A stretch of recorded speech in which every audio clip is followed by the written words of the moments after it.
ROUDHLKARTAS. Histoire des souverains du Maghreb, et Annales de la ville de Fès. XIIIe siècle extrait 4. Ô Fès, que Dieu conserve ta terre et tes jardins, et les abreuve de l'eau de ses nuages. Paradis terrestre qui surpasse en beauté tout ce qu'il y a de plus beau et dont la vue seule charme et enchante. Demeure sur demeure au pied desquelles coule une eau plus douce que la plus douce. Liqueur. Parterre semblable au velours que les allées, les plates-bandes et les ruisseaux bordent. D'une broderie d'or. Mosquée El Kéraouine, noble. Non, dont la cour est si fraîche par les plus grandes chaleurs. Parler de toi me console, penser à toi fait mon bonheur. Assis auprès de ton admirable jet d'eau, je sens la béatitude. Et avant de le laisser tarir, mes yeux se fondraient en pleurs pour le faire jaillir encore. L'auteur du livre reprend l'oued Fès, dont l'eau l'emporte par la douceur et la légèreté sur les meilleures eaux de la terre, sort de 60 sources qui dominent la ville. Cette rivière traverse d'abord une vaste plaine couverte de gosses en pins et de cyprès, puis, serpentant à travers les prairies toujours vertes qui avoisinent la ville, elle entre à Fès, où elle se divise, comme on l'a dit, en une infinité de petits ruisseaux.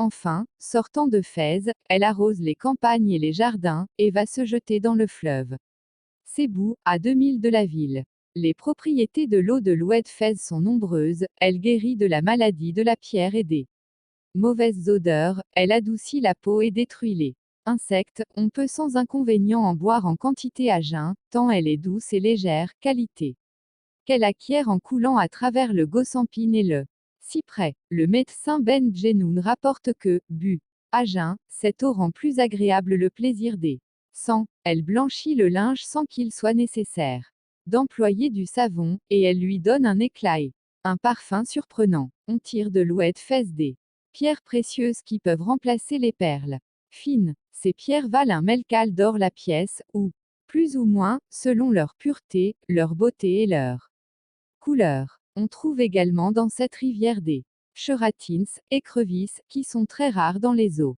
de l'Andalousie, et on y pêche plusieurs espèces de poissons excellents et très sains, tels que L. bourri, le mulet, L. seigna, L. lébine, cyprinum, L.